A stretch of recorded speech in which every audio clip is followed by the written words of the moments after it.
معزز سامعین گرامی قدر، سیرت کے حوالے سے چند گزارشات کو آپ کے سامنے رکھ رہے ہیں۔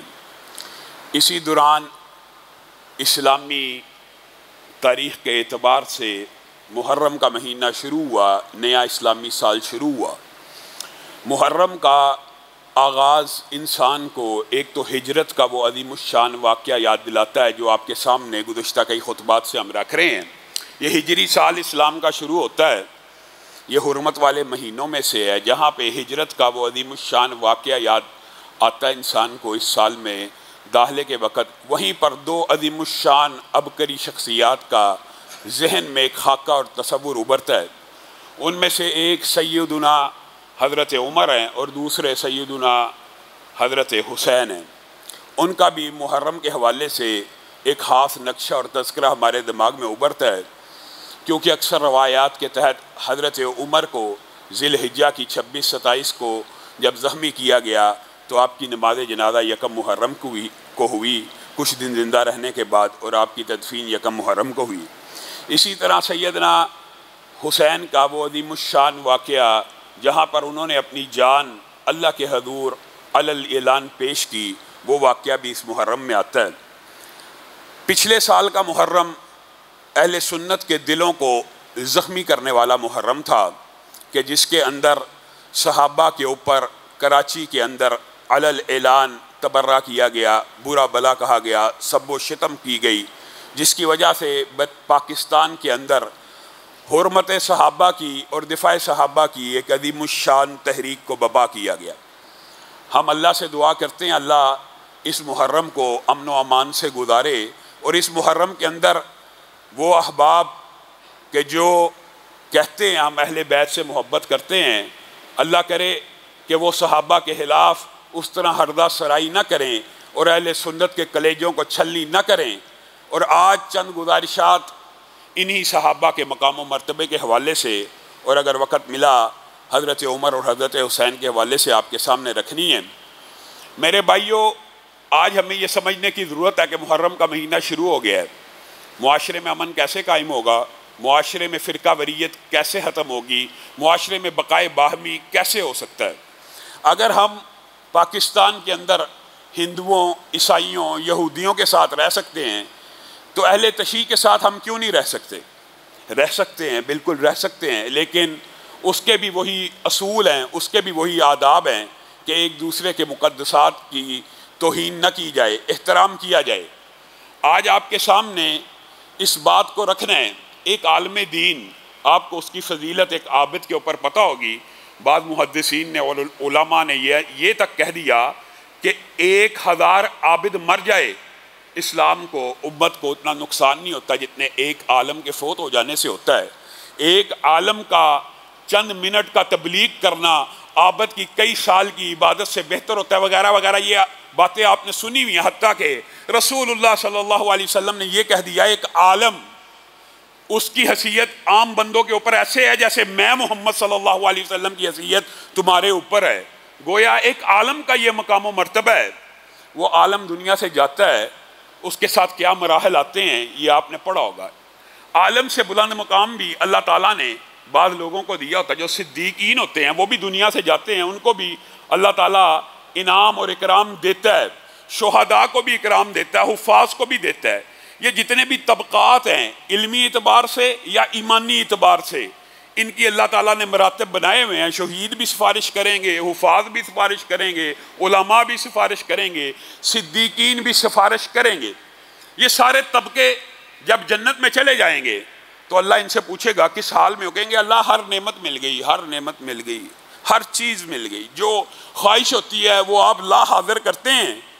اس وقت اللہ رب العزت ان کے سامنے ایک ایسے مقدمے کو رکھے گا کہ جو آپ نے شاید سنا ہو، لیکن آج آپ نے اس کے اوپر غور کرنا۔ یہ وہ طبقات ہیں کہ جن کی عام امتیوں سے فضیلت بہت زیادہ ہے۔ آپ کو پتہ نا شہید کا خون کا قطرہ زمین پہ نہیں گرتا، اللہ کہتا سارے گناہ معاف کر دیے ہیں۔ آپ کو یہ ساری باتیں پتہ ہیں۔ یہ چاروں پانچوں طبقات اولیاء اللہ کے جب اللہ کی بارگاہ میں جنت میں پیش ہو جاتے ہیں تو اللہ تعالیٰ ساری نعمتوں کے بعد بھی ان سے سوال پوچھتا ہے کسی چیز کی طلب ہے؟ کہتے ہیں کوئی طلب نہیں۔ اللہ تعالیٰ کہتا ہے ابھی ایک نعمت باقی ہے۔ یہ سارے واقعات آپ نے سنے ہوئے ہیں۔ اللہ رب العزت ترتیب کے اعتبار سے بعض حدیثیں آگے پیچھے بھی ہیں. اللہ رب العزت کہے گا بھی ایک نعمت ایسی ہے کہ جس کے سامنے باقی ساری نعمتیں ہیج ہو جائیں گی. جنتی کہیں گے اللہ وہ نعمت کیسی ہے؟ اللہ تعالیٰ اپنے چہرے سے نقابوں کو اٹھا دیں گے اور اپنا دیدار کروائیں گے. وجوہ یومئذ ناظرہ الی ربہا ناظرہ. چمکدار چہرے اس دن رب کا دیدار کر رہے ہوں گے ایسے جیسے تم دنیا میں 14ویں کے چاند کا کرتے ہو. اس نعمت کے بعد بھی اللہ تعالیٰ جنتیوں سے پوچھے گا میرے جنتیوں کس حال میں ہو؟ کہیں گے ہر نعمت مل گئی، حوریں مل گئی، غلمان مل گئے، کھانا پینا ہر چیز مل گئی، آپ کا دیدار بھی ہو گیا. اللہ کہے گا بھی ایک نعمت باقی ہے. جنتی پوچھیں گے وہ نعمت کون سی ہے؟ یہ سارے طبقات پوچھیں گے وہ نعمت کیسی ہے؟ اللہ کہے گا وہ نعمت یہ ہے وَرِضْوَانٌ مِّنَ اللَّهِ أَكْبَرُ. آج کے بعد میں تمہارے اوپر راضی ہو گیا. جس طرح تمہارے باپ آدم کو ایک دن ناراض ہو کے جنت سے نکال دیا تھا، اب تم میں سے کسی ایک کو بھی جنت سے نہیں نکالوں گا. یہ دنیا کے اندر نہیں، یہ آخرت کے اندر سب سے بڑی نعمت اللہ کی کیا ہے؟ وَرِضْوَانٌ مِّنَ اللَّهِ أَكْبَرُ. یہاں پہ آپ نے غور کرنا ہے. میں اہل تشیع بھائیوں کو بھی دعوت فکر دیتا ہوں، غور کرو. یہ سارے علماء، شہداء، صلحاء، اولیاء، امام، شہداء کو اللہ تعالیٰ نے جو نعمت جنت میں سب سے آخر میں دینی ہے، وہ نعمت اللہ نے نبی کے صحابہ کو اس دنیا کے اوپر چلتے ہوئے دے دی ہے. رضی اللہ عنہم، رضی اللہ عنہم. اللہ نے ان کو دنیا میں کہہ دیا ہے کہ میں تم پہ راضی ہو گیا ہوں، تمہیں جنت سے کبھی نہیں نکالا جائے گا. یہ وہ صحابہ ہیں جن کے اوپر بعض بدبخت لوگ تبربادی کرتے ہیں، بعض لوگ کیچڑ اچھالتے ہیں. یہ وہ صحابہ ہیں جن کا مقام و مرتبہ یہ ہے. صحیح حدیث میں مسند احمد کی اور دیگر تمام حدیثوں کو ملا لیجئے. کیا مفہوم بنتا ہے؟ عالم ارواح میں، اور یہ بات بھی یاد رکھیے ضمنی طور پہ آئی ہے، اللہ کے لیے ہر چیز حال ہوتی ہے. یہ ماضی مستقبل، یہ ماضی مستقبل حال تیرے اور میرے لیے ہے. یہ اللہ کی مخلوقات ہیں. اللہ تعالیٰ کے لیے ہر چیز حال ہی ہے. اور عالم ارواح میں تیرے میرے اعتبار سے جب اللہ تعالیٰ نے ابھی تخلیقات کو شروع نہیں تھا کیا، انسان پیدا نہیں تھا ہوا، حدیث کے الفاظ ہیں عالم ارواح میں اللہ تعالیٰ نے مخلوقات کے دلوں کو ٹٹولا. خود خالق ہے، خود خالق ہے، خود بنانے والا ہے، اور خود دلوں کو ٹٹول رہا ہے.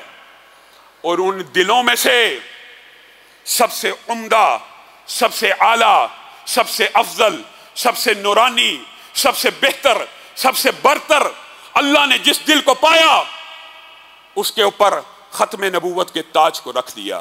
اس کو نبی کریم صلی اللہ علیہ وسلم کے صورت میں ایک پیکر تخلیق کر کے کائنات میں بھیج دیا. یہ کائنات کا عالم ارواح میں بھی سب سے افضل اور اعلیٰ دل تھا. اور کیا حدیث اسی پہ بس ہے؟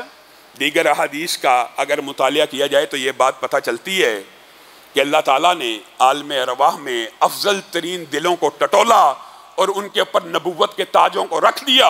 ان میں سے سب سے افضل اور اعلیٰ دل نبی محترم حضرت محمد رسول اللہ صلی اللہ علیہ وسلم کا تھا. اگر حدیث یہاں تک بھی ہوتی تو عقل والوں کے لیے کافی ہے. عقل والوں کے لیے اس حدیث میں بھی مفہوم واضح ہے، لیکن مجھے اور آپ کو سمجھانے کے لیے نبی کریم صلی اللہ علیہ وسلم نے بات کو ادھورا نہیں چھوڑا. پھر کہا مخلوقات میں سے، اس کے بعد انسانوں میں سے، اس کے بعد سب سے افضل دلوں کو ٹٹولا، سب سے مبارک، سب سے متبرک، سب سے متقی، سب سے بڑے صلحاء، سب سے بڑے اتقیاء کے دلوں کو ٹٹولا اور جن کو سب سے افضل پایا ان کو میرے صحابہ بنا دیا. کسی کو میرا وزیر بنا دیا، کسی کو میرا سسرالی رشتہ دار بنا دیا، کسی کے ساتھ میری تعلق داری کو قائم کر دیا. یہ کائنات کے یہ وہ طبقہ نہیں ہے جس طبقے کی بات میں نے پہلے کی ہے کہ عالم ہو، شہید ہو، صدیق ہو، اولیاء ہوں. ہاں صحابہ میں سے بھی صدیق ہوتے ہیں، لیکن یہ سٹیٹس، یہ مقام و مرتبہ امتی کے وہم اور تصور سے بالا تر ہے. آج کا امتی، اس کو کس نے؟ شیطان نے مغالطہ دیا. آج کے کسی امتی کا ذہنی رجحان، قلبی میلان کسی اجتہاد کی طرف ہو جائے، کسی رائے کی طرف ہو جائے تو وہ اس رائے کی تائید میں اماموں کے اقوال ڈھونڈتا ہے.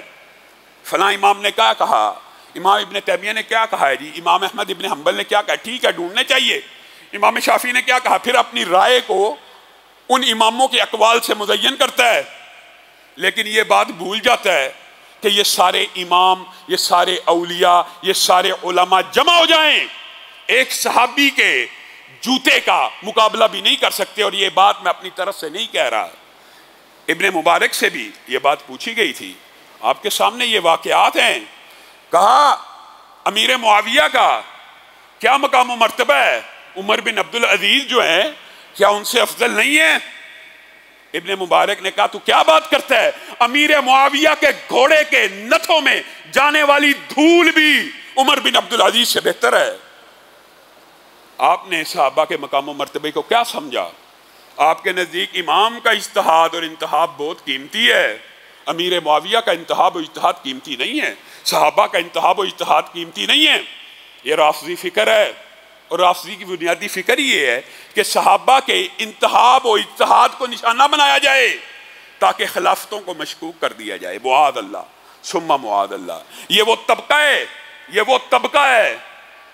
آپ خود بتائیے کہ آج اگر کسی بندے کو یہ آپشن دی جائے، کسی مسلمان اور ایمان والے کو یہ آپشن دی جائے، اپنی ساری دولت دے دے، تجھے نبی کریم صلی اللہ علیہ وسلم کے چہرے کا دیدار ہو جائے گا، اللہ کی قسم جو ایمان والا ہوگا وہ کہے گا ساری دولت قربان، میری جان قربان، میری مال قربان، آقا کا چہرہ اس کی مجھے زیارت کرا دیجئے، ایک لمحے کی رفاقت کرا دیجئے۔